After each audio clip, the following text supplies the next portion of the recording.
Hello, this is Rashad, and here is a tutorial about how to screencast. So if you're wondering why you're even watching this video or what the heck I'm talking about with regards to screencasting, as you all know, we were recently given a directive by the administration that we are to create up to 5-minute long videos for our virtual Fridays in our Google Classrooms or something like that to be made available for our students. And one of the largest concerns that came up with making a video, of course, is number one, how easy it would be to make one and post it on the internet. And then number two, many of us really don't want to put our live faces on the internet for our students to have fun with. As we all know, our students are pretty clever when it comes to mischief and mayhem, and very likely you make a live recording of your own face and then you're turned into a meme.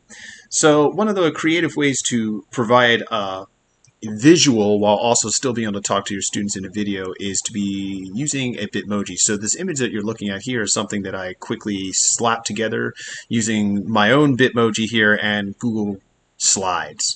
Now, there's plenty of guides out there that have already been made on how to put a Bitmoji into Google Slides and create pictures like this, and I've actually provided a couple links at the end of this video, and it's also included in the email that I sent this video to you in. So if you'd rather just listen to another training video and do that, please go ahead and stop this video and find those links. But either way, as you can see, you can hear my voice, you can see a visual representation of me, but there is no face. And so that gets us to what screencasting is. So basically with a screencast, it literally shows you what's on my screen as the video, and I can opt to either have my real face appear in one of the corners of this visual, or as you can see I've done here, I just have turned the camera off for myself. It's only showing what's on my actual laptop screen, and I'm talking to my microphone. So anyway, a couple things about screencasting and how you can be successful with it. So the reason why I recommend screencasting is because it's easy to do. It's very simple, and there's easy apps out there that can help you do that. When you're doing screencasting, you just want to follow a couple basics. The first, of course, is something that I always struggle with, being the very wordy guy I am, is that you want to keep your videos short and simple. Have a plan and be able to say the things you have to say as quickly as possible so that your audience doesn't get bored with the video. The second thing is that you want to have your documents already prepared and placed where you want them. So to give an example here, I'm in my Google slide right now and I full screen, so I'm going to go ahead and escape full screen, and you can see that I already have all of my internet tabs set up ready to go. So if I want to show you something else, I'm going to be able to easily click on it rather than having a video where there's a 5 or 10 second pause and I'm trying to find something. I want to make sure that everything I plan on presenting is already there waiting for me. The third thing that you want to do is you want to pretend that screencasting is just a digital version of what you do in your classroom every day. A lot of people get intimidated about doing a 5-minute video, but I recommend you don't even have to have a Bitmoji. You could just make a screen just like this with some bullet points and pretend you're in class. What would you do in class? Oh, I would just go over this list of stuff and talk to my students about what they need to do. Maybe the list is just a visual reminder of the things that are coming up. There's some due dates, and then I talk about them in the video. It doesn't require any fancy cartoon technology at all to do that. So making a one slide Google slide like this with just some colorful lettering and some formatting is probably all you really need to do. You don't have to get fancy. The fourth thing I would do is to keep a system to keep yourself on track while you're talking. So like right now, this is actually the second take of this video that I was doing because I forgot to actually check to see what I was going to talk about. And so I started mumbling and I had to stop because I just ruined the whole thing. So always have like maybe a checklist, a piece of paper somewhere, a note that tells you, hey, you're going to say this, and then you're going to go into that, and then you're going to take care of this. The last thing that I would suggest with screencasting, number 5, is the most important thing, especially if you don't full screen your Google slide or something like that, and that is to check to make sure you don't have any browser tabs open that you don't want showing. So to give an example, right now if I've gone out of full screen, and you can see all of my tabs sitting there, and right now everything's kosher. It's like, okay, he has a couple YouTube videos up and a couple Google slides up. Who cares? Well, one time I was screencasted and I put out a video and the kids were watching it, and then when I started my Google Meet class in the spring, and I met with some students, and they said, "Yeah, hey, Mr. Olson, I love that one movie too." And I'm like, What movie? What are you talking about?" Well, it turned out that one of my YouTube tabs, I was watching a personal video, and I forgot to close it, and so the students got to see what I'm looking at on the internet. So you definitely want to check all your tabs and whatever it is that you plan to have as a visual, and ensure that you're only showing people what you want to show them.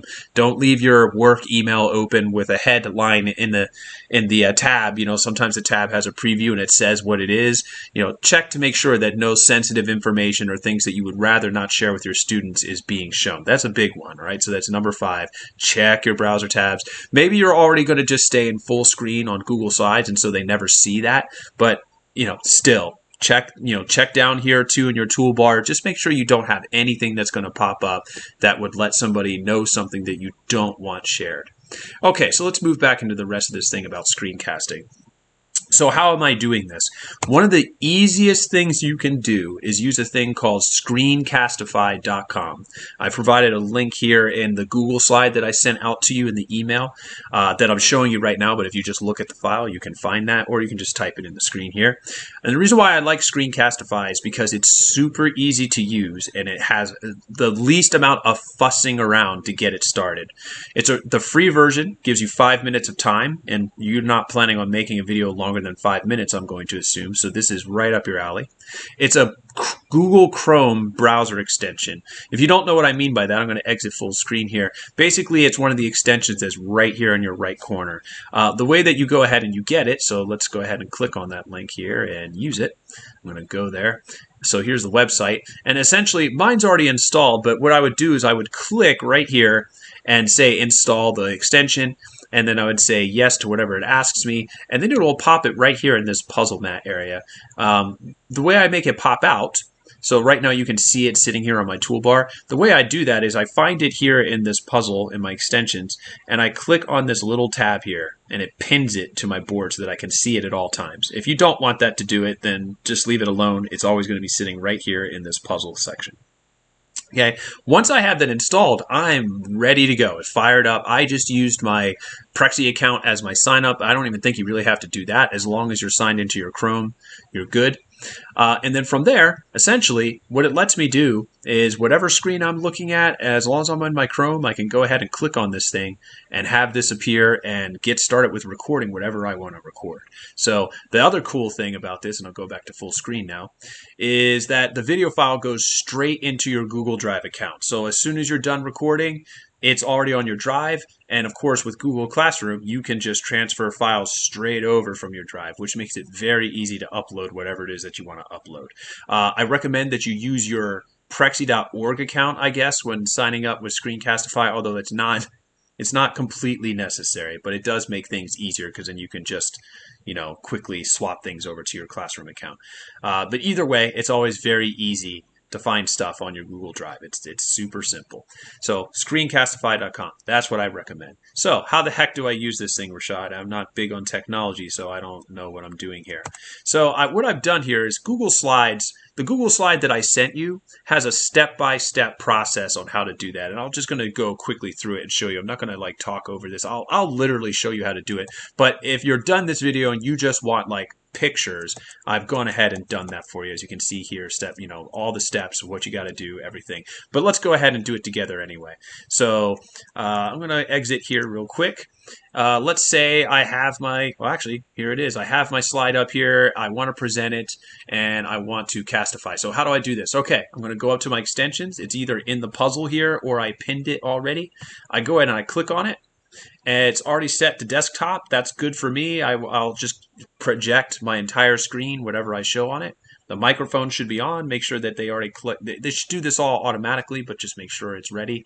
Now, embed webcam is the thing that would actually make the camera record record me in real life as well, and it would make it a tiny little icon at the bottom of the screen. It would still show your entire desktop or whatever, but you would actually be physically in the video as well. I'm going to assume most of you don't want to do that, so you'll just leave this gray. Don't click on it. If you do, then that will add you to the video, and then people will be able to see you. Okay, if you click on webcam only, that would just switch it to recording only you and not your screen. So you could also do that as well. There are more options here, but honestly, the options aren't that extensive. I mean, if you want a little bit more countdown time before the camera turns on and you go, then you can change that. Drawing tools are something that's really advanced. I'm not really going to go over that in this video because that's not going to be helpful to you at this time. All right, so let's say I'm ready to record. Well, okay, I go ahead and I hit the record button. I have 3 seconds here. Well, actually, okay, sorry. First, it asks me to share my screen, and you go, what? What are you talking about? Well, it just shows you, well, click on the thing you want to be shared. So I go ahead and I click on this. Even though I don't think it looks the way I want it to look, don't worry about that. I want to share my entire screen. Okay, and then I go ahead and I click share, and now it's going to give me a 3-second countdown. I go ahead and hit present so that everything's full screen, and voila, here I am. I'm actually casting on Screencastify right now. You'll see that I have tools down here in the bottom. Like if I wanted to draw on this while I'm talking to the kids, I can. That's really cool. I can erase it, and I can even pause the recording if I want it down here. But that's more of advanced stuff. Most of you probably just want to like say whatever you got to say and have your picture up and ready. So you're going to keep doing your talking. You want to go through your list. Of course, you know, but maybe I would start with a picture here, and then as I'm talking, I move to my next slide, and I say, okay, kids, here's a couple announcements I had to go over, and here's me reading them out to you. And just like I teach my own classroom, I embellish my words and explain what I mean. When I'm ready to be done, I say, okay, that's all I have for today. I hope you guys have a great day. And then I go ahead and scroll my mouse down here to where it says stop sharing, and I click. So what you'll see here in a moment is that it opens up a new tab in Chrome, and here's the video. And I go, holy cow, wow, it's that fast? And it's like, yeah, it's that fast. Now, one of the first things you want to do is, actually right now it's replaying it to me. And I'm going to pause that for a minute here because I don't really want to listen to it yet. One of the first things I do is I retitle the video, because if you leave it as untitled September 2nd, 2020, 4:51 p.m., when you decide to finally share it to your classroom page, that's what the video is going to be titled, and you won't be able to really change that. And even if you upload it to Classroom and then go back and change the video file, I have found, maybe it's changed over some time, but I have found that it just keeps it that way. And while that's not really a problem, it could be confusing if the kids see an announcement on your page and it's like, yeah, come watch my video, and they're like, what video? Oh yeah, the one called Untitled. So, you know, maybe change it with the date or whatever, you know, Virtual Friday, Olson Classroom Update, September 2nd. Okay, great. Okay. Now, when you see this video, you don't need to panic. Yes, it's already on your Google Drive, but it is not on the internet for everybody to see. They cannot get to it yet. You have to actually publish it or send it to somebody or share it to your classroom or give somebody a link to it in order for them to watch it. They can't just get to it. All right. If you decide that while you're watching your video, you think it sucks and you don't want it taking up any space on your Google Drive, you just go right here and you hit delete and it's gone. Okay. Now, there's some other advanced options. Like there's a thing here that says to open an editor. The problem, of course, is that this is the free version of Screencastify, so you're not really going to have a lot of options in terms of editing your video. You'd have to pay for a premium version, which I'll show all those options a little bit later in this video. What you can do, though, is you're able to use these scissors here and trim from the beginning and the end of the video. So let's say I start the video, but there's a lot of humming and hawing in there. I don't actually get to my intro on time. I start going like, and then I start, and I don't want them to hear that part. Well, no problem. I can take these scissors and I can drag them and say, yeah, the first 3 seconds I want to cut out of the video because it just wasn't like I did a take, I stopped, and then I started over, and I don't feel like doing a whole new video, right? So I just leave that there, and it's good to go. I can also trim from the end. Once again, though, because this is a free version of Screencastify, that's really all I can do. You can't do fancy editing and stuff with this. You'd have to pay for that. Okay. After I'm done, if I decide that, yep, I've trimmed from the end and I've trimmed from the beginning and this is what I want to show the kids, I would click Save Trim, which I'm not really going to do right now, but I would save the trim. It would do that. It would keep it like that. And then that's going to be the current version. Now, it auto mutes you before you watch the preview. So if the preview starts running, you're like, I can't hear anything. Well, that's because you have to go over here and actually unmute yourself. You can also full screen. So let's say that everything's good. I decided to listen to my own screencast and I thought it was excellent. Well, wonderful. here's what I'm going to do next. So the next thing I do is I go and I share it to my classroom. And that's why I really like Screencastify, because it's already connected to everything and there's no fussing with it. You can just make it work. So I go ahead and I click on this and it'll say enabling sharing link. Now you'll get a little box that looks like this. Now the reason why mine says that you haven't joined any classes yet is because this is my personal computer and I'm signed in as Rashad.Olson. If that happens, I just go over to here to this little icon and I say, no, my classroom's over here in Olson at Prexie.org. And it'll just open it up in a new tab, which is fine, right? Anyway, the next step that I do, and here I'll pull this out so it looks more like what you're more likely to see. So you'll see a box like this pop up and it'll say share to your classroom.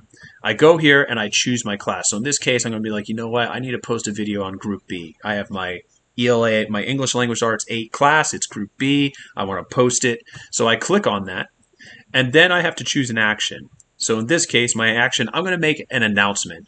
I don't want to create an assignment because then kids will get confused. They'll be like, all right, there's this video, but what am I supposed to do? And it's like, well, nothing. There is no assignment. I'm not going to put it as ask a question because that usually implies that the kids are going to respond to something. And it's like, well, in this case, I'm just making maybe a welcome video or an announcement about what's going on in my class. There's no question for them to answer. And then create material is more an open-ended thing. And that, again, you probably don't want to use that for this. So make an announcement is probably your best bet because it just makes it clear that, hey, there's some stuff here. I have some words for you, and here's a video. Okay, so I click make an announcement, and then I click go. All right, so obviously I have to complete these steps first before it lets me continue. And I hit go. Then it shoots me straight to the page on my class, and it says announcement. And here's the thing that says post, but it's grayed out. And the reason why is because you do have to share some words. So I go ahead and I type, welcome to Mr. Olson's ELA 8 classroom. Attached is my welcome video to my class. Looking forward to seeing you in person soon. ... during a pandemic. ... Okay, yeah, I wouldn't actually type those things. I know I'm being unprofessional. But the point is I type a little intro here, and okay, I'll backspace these out here. So looking forward to seeing you in person. And then I go ahead and I post it to my page. Now, obviously, I do have my page set up right now, but none of my students are actually enrolled here, so the kids are not being exposed to anything that I'm joking about or putting on the internet at this time. Just got to put a disclaimer. But I'm going to head and hit post. Right, and it goes to all my students, and then it says, okay, it's in your classroom. Now, what I would recommend you do is you click the view button next. And the reason why is you definitely, of course, want to double check and make sure that everything you put on there was what you intended to do. So I click on view, it opens a new tab, which happens to be my classroom. Yay. And as you can see, there it is. There's my announcement. It's got a link. It has my little brief intro and words telling people what this video is for, and then they can just simply click the video and it will open it for me in Google Drive here, and yeah, I could literally just play it. And there it is. Oh, listening to myself. Wow. Okay, cool. So there you go, right? So I would, of course, watch my video from here again just to make sure that everything is good and that I didn't mess up or accidentally say something I wasn't supposed to say. And then after that, if something is bad, so let's say I'm like, whoa, that's the wrong video and this announcement is incorrect. I go over to these three dots here and I click delete and it's gone. And then I can just go back and start over again with everything else. Okay, so there it is. That's Screencastify in a nutshell. It's very, very simple to use once you get a hang of it. If for some reason the share to classroom link's not working for you or that's becoming a mess, you can also just download your own video. I usually just hit export as an MP4. Don't do these other things because that just gets it all messed up. I export as an MP4 and then I go to my classroom by myself and create an announcement, and then I can upload that file myself if I wanted to. So, it's pretty easy. It's connected. You could just go to share your classroom and be done with it. But if for some strange reason that's not working out for you, download it, find it on your own computer, go to Google Classroom, upload it yourself, something like that. Or you can email your kids and send them a link to the video. It'll still work, and you can do it that way. You could go here and send it through the Prexie Google Mail account and do that. I mean, there's all kinds of options here, which is why I love Screencastify. Now, the great thing about Screencastify as well is that it's in your drive. And at any point that you need to go back and see all of your recordings that you've done, you can go here, you click the 3 bars on the left corner, and it says My Recordings, and you can click it, and tra-la-la, as you can see here, I have a whole bunch of videos that I've made via Screencastify in the past. And so I can just look at all those and say, oh yeah, I needed to upload this video. I can also delete them, obviously. It makes it easy to find them. These are all in your Google Drive, but this just takes you straight to the folder that was in your drive in the first place. And if I decide that I don't need this anymore, I just hit the trash can symbol and it's gone. All right? So that's essentially it. That's screencastifying in a nutshell. So I'm going to go back to my Google slide here. Like I said before, in this email that I sent you with this video, there is a Google slide that gives you pictures of me doing everything. So if you're like, I don't want to watch the video, I just want pictures, here they are, and there's all my bad handwriting and using paint.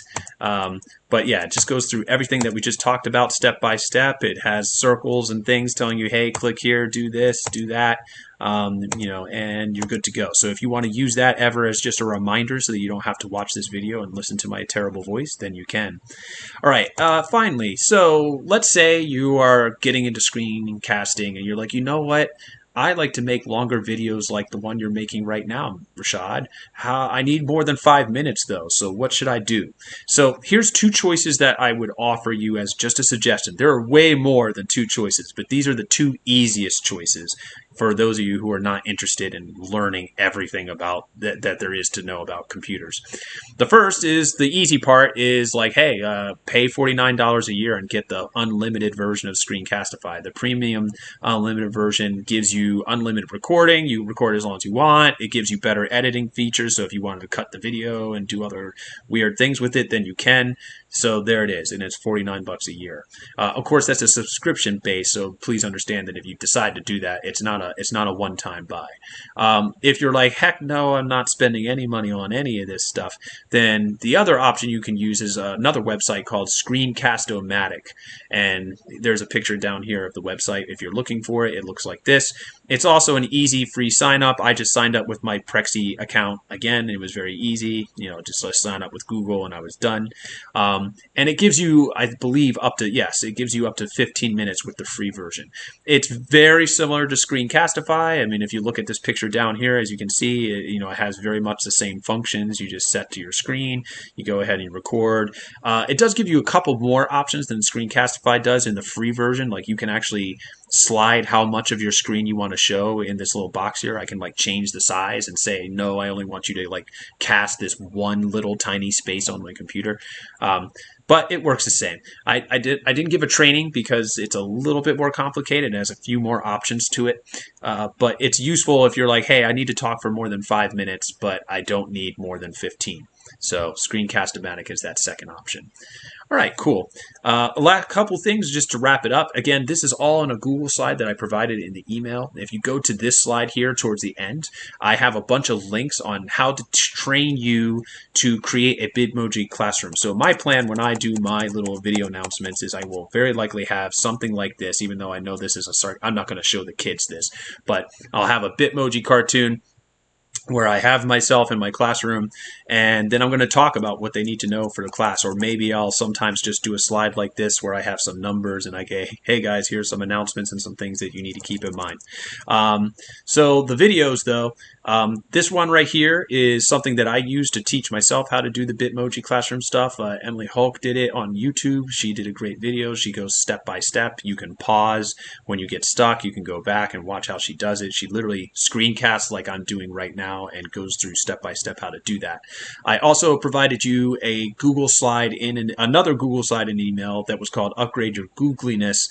This is a text version of how to do all that stuff. So maybe you're like me, you watched the video already and you just need like a written guide to remind you. I used this one. I thought it was really great. It tells you how to do a whole bunch of stuff, including adding animated GIFs and thought bubbles. So when you were looking at that first sarcastic picture I gave you there about 2020 being a dumpster fire, this is an animated GIF, and these are the thought bubbles, and I learned how to do that via the presentation that I had. So if you're feeling lucky and you want to get advanced, you can find that there. And then the final video that I provided you right here, it says Bitmoji Classroom tutorial by Cantor and Panzner, is another tutorial just like this first one. And I ended up not needing to use it myself, but if you find that this first video isn't helpful to you for whatever reason, because sometimes a person is doing it a certain way that you just don't jive with it, and if that's the case, well, no worries. I have another tutorial right here that basically does the same thing but with a different voice. So if you feel the first one's not working for you, try the second. And there's countless videos on YouTube as well, so find whatever works for you. All right, so last thing, and then we'll close it out. This is the more real version of what I was intending to do for my classroom. So as you can see, I have my Bitmoji sitting here. That's actually my cat buddy. I managed to get him in there.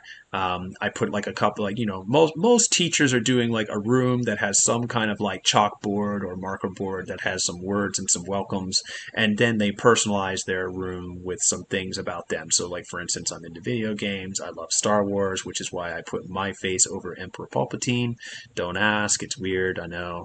I love tea. I love coffee. I like plants. I love my cat most of all. Yada yada. Oh, by the way, I'm a reading teacher. Yay. And then there's some nice Prexies in there and stuff like that. Couple other examples. I also provided a couple other examples in there that you can see. I mean, a lot of other teachers are doing things like this. They're much cleaner, more professional. Another one here. This is another teacher that put their example out there online. You'll notice that when you're putting pictures in your slides for Bitmoji, you don't need to shoot for the moon and make your pictures look high res. I mean, this is pretty blurry when you're looking at it, and it's okay. I mean, you're not trying to win an Academy Award here. Just find things that will work for you. Don't worry about whether the image quality is great. I mean, I guess this one's pretty good, I guess. If you look very carefully at the background in mine, you can see that my background is somewhat blurry. So I have some pictures that are high resolution, and then the Buddy the cat is in like 16 megapixels, and then the living room is like not even a megapixel. So that stuff doesn't matter. So there you go. There you go. That's the video. I hope you enjoyed it. I hope it was helpful. If you ever need me to perhaps go over this in person, I'd be glad to meet with a group of people, maybe on a virtual Friday or something like that, and I can go into more detail, or I can help you out with doing a Bitmoji classroom if the YouTube videos weren't working out for you. I can discuss some of the things some tricks of the trade that I've learned myself. But other than that, I hope this rather lengthy, wordy video was somewhat helpful. Good luck to you in the school year. I know that we're dealing with a lot of things this year that are very, very different and challenging, but I know that the Prexie family can rise up to the occasion and, do a great job. So, ciao.